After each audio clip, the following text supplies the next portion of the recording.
The beginning of tractate Berahot, the first tractate in the first of the six orders of Mishnah, opens with a discussion of the recitation of Shema, as the recitation of Shema encompasses an acceptance of the yoke of heaven and of the mitzvot, and such forms the basis for all subsequent teachings.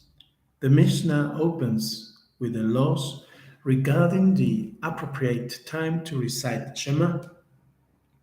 Mishnah. From when that is, from what time does one recite Shema in the evening? From the time when the priests enter to partake of the terumah, until when does the time for the recitation of the evening Shema extend? Until the end of the first watch. The term is used in the Torah, Deuteronomy 6:7, to indicate the time of the recitation of the evening Shema is Beshochbecha, when you lie down, which refers to the time in which individuals go to sleep. Therefore, the time for the recitation of Shema is the first portion of the night when individuals typically prepare for sleep. This is a statement of Rabbi Eliezer. The rabbi says, the time for the recitation of the evening Shema is until midnight.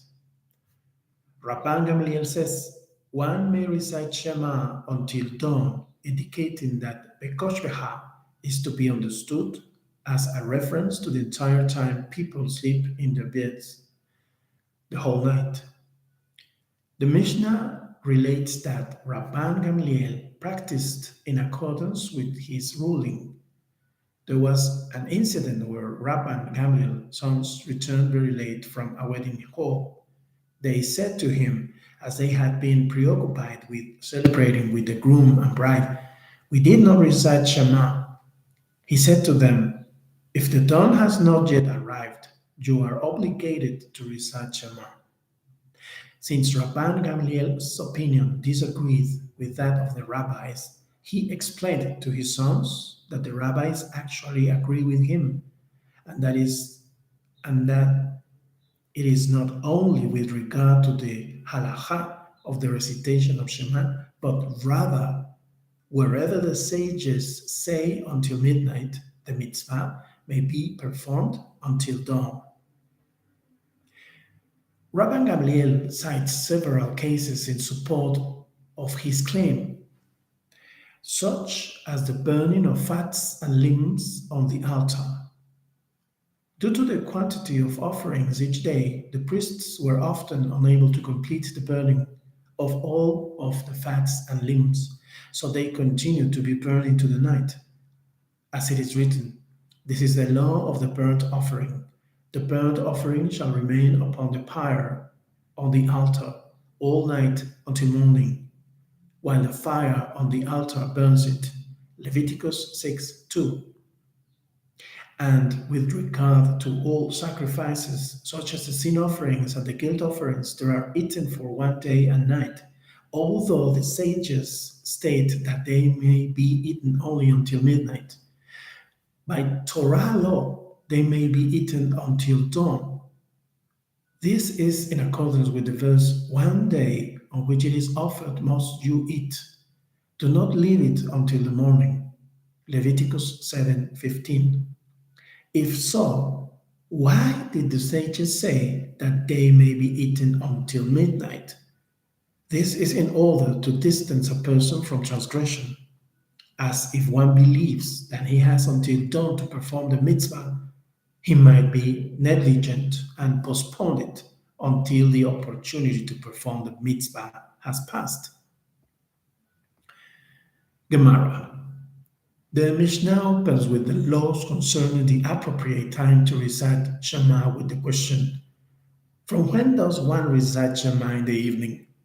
With regard to this question, the Gemara asks, on the basis of what prior knowledge does the Tana of our Mishnah ask, from when?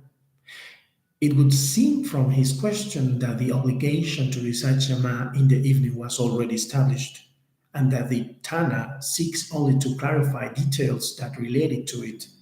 But our Mishnah is the very first Mishnah in the Talmud. The Gemara asks, and furthermore, what distinguishes the evening Shema that it was taught first? Let the Tana teach regarding the recitation of morning Shema first. Since most mitzvot apply during the day, the Tana should discuss the morning Shema before discussing the evening Shema, just as the daily morning offering is discussed before the evening offering, Tosefot Harosh.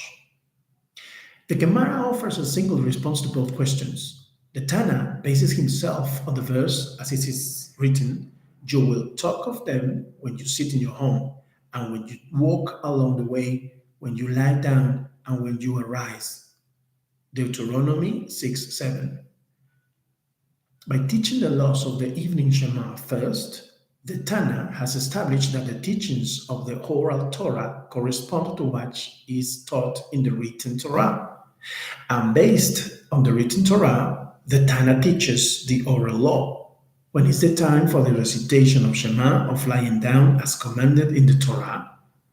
From when the priests enter the partake of their terumah, just as the written Torah begins with the evening Shema, so must the oral Torah. However, there is another possible explanation for why the Mishnah opens with the evening Shema rather than with the morning Shema. If you wish, you could say instead that the Tana derives the precedence of the evening Shema from the order of the creation of the world. As it is written in the story of creation, and there was evening and there was morning one day. Genesis 1:5. According to this verse, day begins with the evening and not the morning. For both of these reasons, it was appropriate to open the discussion of the laws of the recitation of Shema with the evening Shema. The Gemara asks, if so, why does the latter clause of the Mishnah, which appears later in the chapter, teach in the morning one recites 2 blessings before Shema and 1 blessing afterward, and in the evening one recites 2 blessings before Shema and 2 afterward? Based upon the above reasoning, the Mishnah should have taught the blessing recited before and after the evening Shema first. The Gemara answers, indeed, the Tana began by discussing the laws regarding the recitation of the evening Shema, and then taught the laws regarding the recitation of the morning Shema. Once he was already dealing with the morning Shema, he explained the matters of the morning Shema, and then explained the matters of the evening Shema. The Gemara proceeds to clarify the rest of the Mishnah. The Master said in the Mishnah that the beginning of the period when one recites Shema in the evening is when the priests enter the partake of their terumah. However, this does not specify a definitive time. When do the priests enter to partake of their terumah? From the time of the emergence of the stars. If that is the case, then let the Tana teach that the time for the recitation of the evening Shema is from the time of the emergence of the stars. The Gemara responds, indeed, it would have been simpler to say that the time for the recitation of the evening Shema begins with the emergence of the stars, but the particular expression used by the Tana teaches us another matter in passing.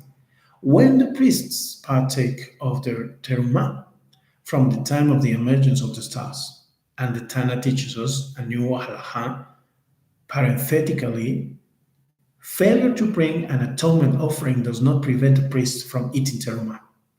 In cases where an impure priest is required to immerse himself in a ritual bath and bring an atonement offering, even if he already immersed himself, he is not completely ritually pure until he brings the atonement offering.